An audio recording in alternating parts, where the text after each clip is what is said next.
Northern Elite MMA. Northern Elite. Northern Elite MMA.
So Bancroft, Ontario, that's kind of the place where, when did you move to Bancroft? Were you born in Bancroft? I was actually born here. Well, I was born in Peterborough in the hospital. My parents were going to the way shopping and I popped out, right? So.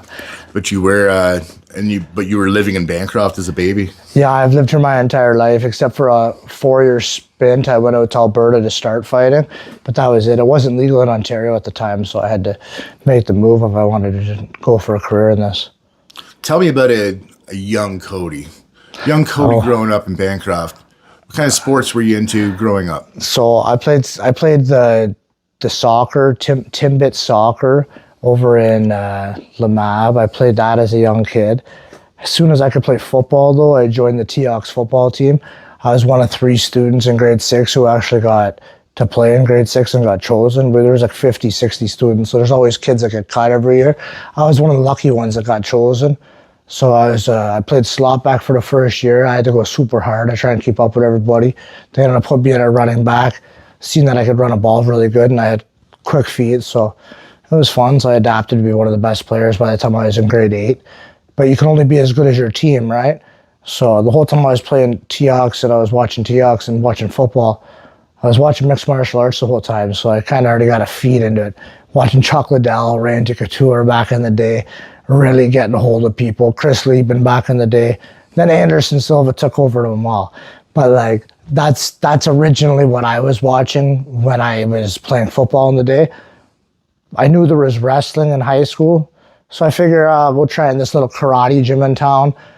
I went to it. I wasn't really impressed by it by any means. The wrestling, though. The wrestling in grade 9, I was very lucky to have a national champion coach. So the one girl on our team actually won nationals. So that was incredible just to have that kind of experience and see somebody get to that level and win. That's cool. It shows you anybody can do it, right? So I pushed the ball on my end and just went hard. So watching, like you mentioned, the Chris Liebens, the Anderson Silvas, did you want to fight when you were watching those guys? Did you have that want to try to get into professional mixed martial arts? I told myself since I was a kid I'd beat these guys right up. Since I was watching them on TV, I could tell how they work, and I could tell their work ethic wasn't nearly as hard as mine. I grew up in Harcourt, right? So that's about 35 kilometers away from Bancroft. I was 12 years old biking back and forth just to hang out with my friends for something to do. So I knew for a factor, as long as I trained as hard as I could, by the time I hit 18, 19 years old,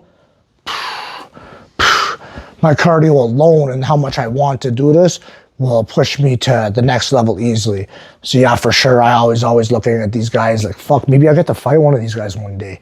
Being honest, that was my true goals, you know? Take these guys out, the same guys I see on TV, right? And for those who don't know, Harcourt, let them know about Harcourt. There's not even maybe a store there? Yeah, there's one store. That's a little gas station. That's it.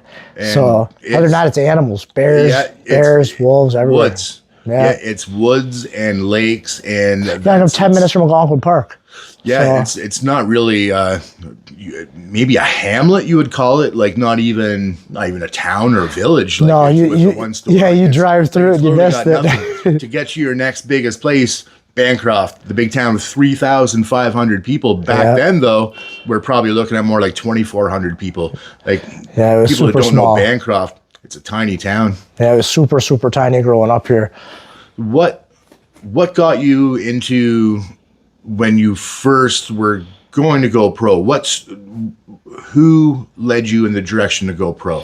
All right, well, when I got into some trouble back when I was in Bancroft, and like everybody knew what my goal was to try and get in the ring.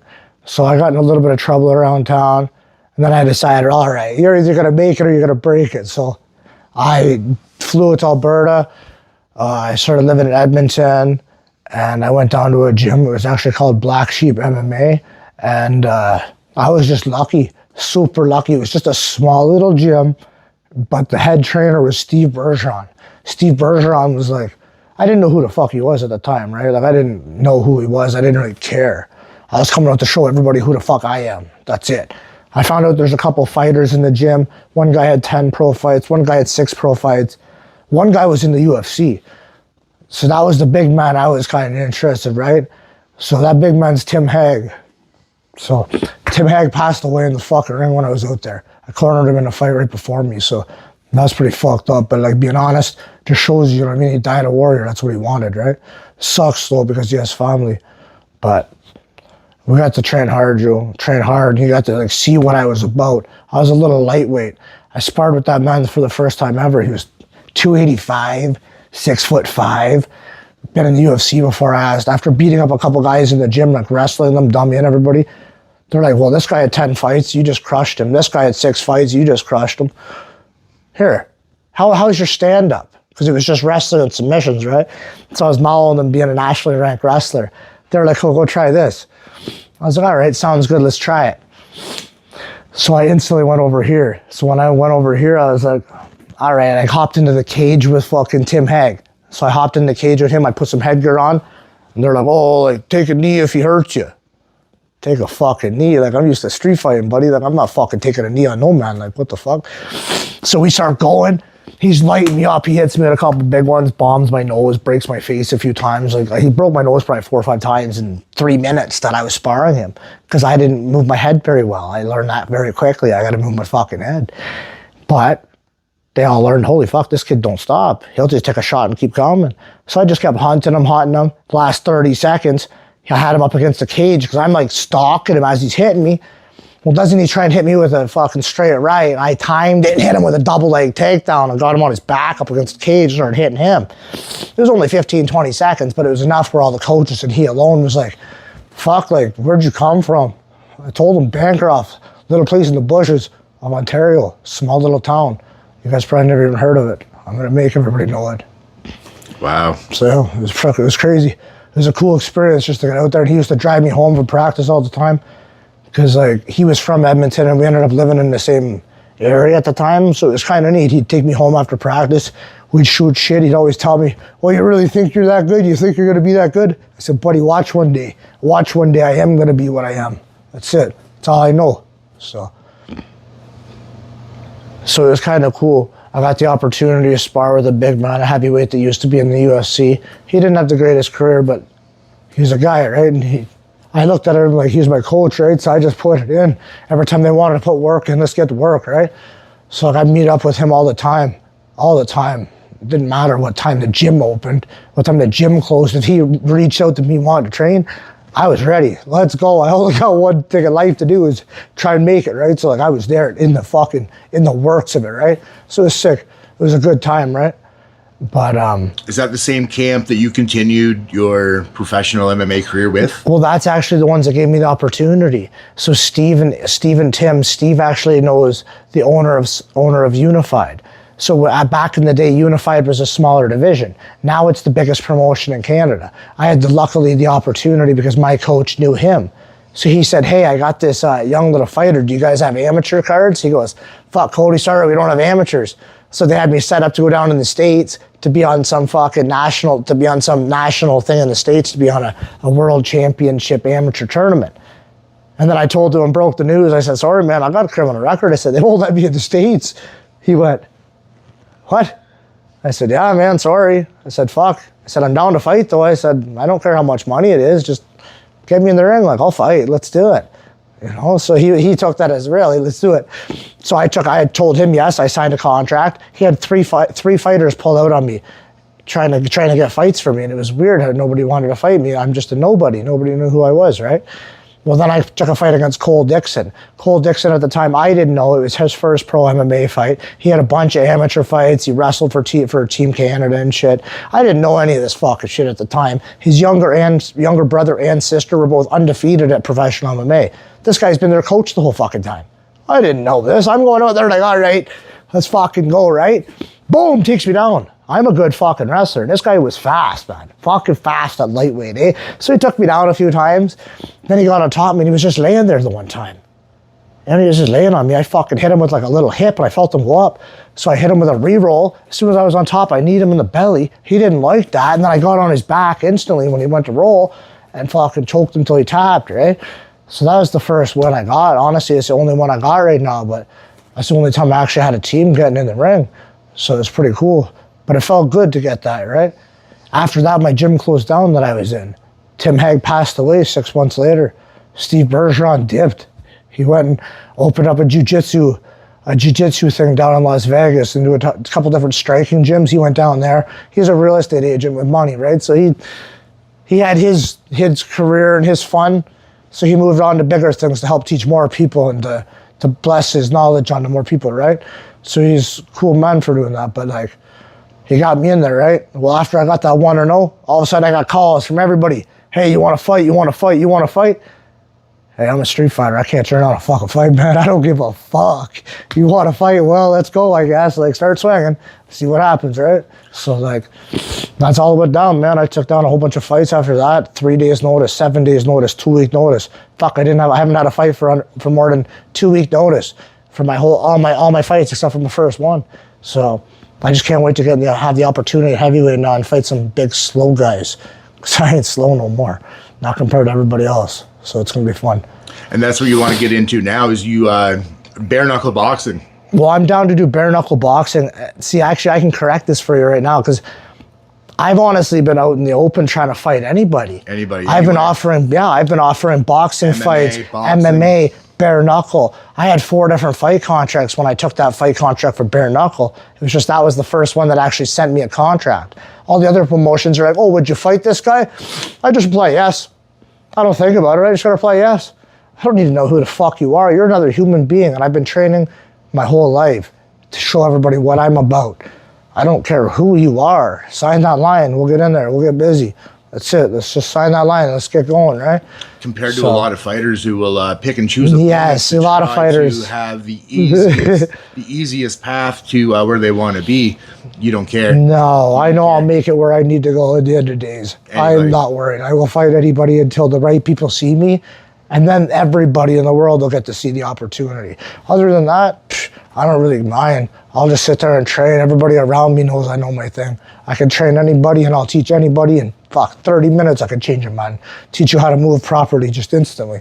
So I don't care. I'm just waiting to take over the world in the MMA career and boxing, fighting, whatever the fuck it comes down to, man. In all honesty, it's just a combat sport.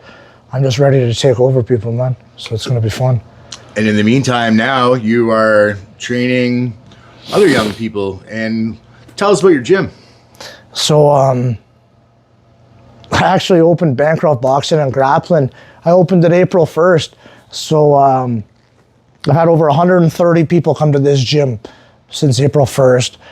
To this date, I've got over 80 plus members for monthly memberships. It's actually a dream come true. I never thought it would be like this in under a year. So it's crazy. I know in early next year, I already have an opportunity to double my space. So from turning 1,200 feet to 2,400 feet, will give me an opportunity to have a small boxing ring in here, have a little children's zone, really have things going so the community has no excuses not to train. If I'm in here giving you guys free childcare because there's a room in here you can come train in, what are you guys gonna say? Oh, I have children, I'm busy, this and that. You can't. Come drop your kids off while you get in class. That's all you gotta do, right? We just gotta train. It'll change the life of everybody. It'll make you feel better healthy. It'll help your confidence. Fuck, it'll just make you feel better in general. Like your whole body releases endorphins to just make you feel good, right? So you've got kids classes, women's classes, yeah, teens, adult. Yeah, I actually have kids classes, women's classes. I have all age classes. I'm adapting to have a jiu-jitsu program in the near future. Hopefully January I can get a professor in here to help out with that, and things will be really cool by then. But you're definitely no slouch at jiu-jitsu, but... Nah, I'm really good at no-gi jiu-jitsu. It's just I'm not gonna sit there and wear a belt and tell you I'm a black belt when I'm not. I'll wrestle black belts and they won't get me, but when we got their shirts on, I'm not gonna show you all the little touches that I think somebody that has only done jiu-jitsu could come in and teach the kids properly from the ground up. I was blessed to learn wrestling, so if I'm wrestling and teaching wrestling, it might have a little bit of submissions thrown in there once in a while just for the fun of it, because like I really love submissions, but yeah, I'd rather have somebody only do jiu-jitsu come in here and just teach the young little ones, and then I can go through maybe Rebel Alliance, maybe another one. I'm just working on a few crowds to see who I want to be able to get the kids and everybody to be graded under. I want to have everybody under proper structure, so I got a couple good ones in mind, so I'm just being picky, being honest. I'm being picky right now on who I want, right? Yeah, so there's nothing wrong with that. Right? No, if you as a coach, you want the best for your students. 100%. 100%. I want every athlete in here to have the opportunity to either make it and go somewhere in the future, or to be able to walk around later in life and know that they're safe. Doesn't matter who comes in here. I know after 30 minutes, you're going to be a changed person, whether you learn how to throw your hips better, whether you learn how to defend yourself, or you learn how to be light on your feet and move a little bit differently. I will teach you something. It doesn't matter who you are, where you are. If you come in here, I will teach you something. So I'll make sure to put the phone number and schedule. Thank you so much. Up to let people know when they can contact you, how to contact you, and when they can come in and get classes going. Thank you so much. Anybody's welcome, and I always give away a free class for anybody that wants to come down. If you're in any other gyms and you have been training in the future or trained in the past, come get some. Let's roll. It's good to learn. We can all learn off everybody, right? So if they come in, they check it out. They want to check it out, and free trial class. 100%, always. Always. I gotta give everybody the chance to see if they actually like it or not. Mixed martial arts isn't for everybody, but I would suggest it's for 95% of humanity, if you ask me. Bancroft, take this man up on that offer. Come on into the gym. We're here. We're here. Anything else you want to say about the gym, about anything? Honestly, I got one big thing. I haven't even really announced it yet, so I figure I'll just let you guys know, let it live go, right? So, if you got any family members around here that are tough, anybody that thinks they're a good fighter, this or that, anybody who has an option, maybe they love mixed martial arts, they never thought they'd have an opportunity to actually take it to a level. I am that level. I am opening a mixed martial arts promotion in the spring. Oh, wow. So everybody that comes to this gym will have an opportunity if they feel right, and if I feel just by how much time they put in, to get an opportunity to step into amateur combat. So any fighters out there, let's go. We're here. And that's the thing about fighting. You know, there's a referee. Like, you take a look at hockey. I loved fighting in hockey. I loved fighting in hockey because I knew no matter what happened, there was a referee to stop it. There's rules involved. Yes. Out on the street, I'm gonna talk myself out of a For fight sure. a million out of a million times. Yeah. Until it has to happen. 100%. But you get somebody in there that wants to fight, and you've got a referee, and it's a controlled environment. It's a whole different game. It's a whole different game. It's gonna be really neat. So I'll give you guys a little blurb. We're gonna be called Cottage Country Combat League. Nice. Check us out. Cottage Country Combat, new league coming up out of Bancroft, Ontario. Out of Bancroft, Ontario, we'll have promotions out of Bancroft and Halliburton to begin with. But you never know, if things pop off, all Cottage Country might handle us. You never know, in the future we might even take over from cities, eh? I wouldn't doubt it. There's a lot of tough boys come out of Bancroft. Yeah, it'll be cool to see. It'll be cool to see. Give everybody the opportunity, right? And they got one of the toughest right here, coaching. Yeah, so. I'm hoping a little bit of my passion and a little bit of how much hard work I put in. I hope that just rubs off on everybody, just a little bit. They don't need to go hard, but just a little bit of me rubs off on them. I know they'll work good, they'll train good. Fuck, anybody will want to hire the man from here because you know they're gonna work hard because I push you harder than you can imagine. That's awesome. I can't wait for that. You know, I'm gonna be front row. I know you will be. It'll be sweet. It'll be sweet, man. Hopefully somebody gets some blood on you. Oh, it'll be all right. Right on the camera. Right. Awesome, man. I really appreciate this opportunity to speak with you, and thanks a lot for having me in. Thank you, and I appreciate it more than you know. It's going to be really, really cool in the near future. So I appreciate everybody in this town, and I appreciate you for helping me get the word out to the town and let everybody understand that this is reality. My pleasure. It's here. After meeting you, you are an absolute great guy. And I didn't know what to expect coming into this gym for the first time. What was that, about 6 or 8 months ago? Yeah. Maybe when we first met? Yeah, about 6 months ago, I'd say now. I mean, you never know walking into a gym how the coach is going to be. You never know if they're going to be a big meathead who's just screaming at everybody, wants everybody to learn like right away. You are so easygoing with everybody that I've seen, and you're there to help them. You're not like you're an incredible person to me, man. And I'm really glad I got to meet you. Thank you. I really appreciate that, man. Thank you. All right, Cody, the Constrictor Purtell.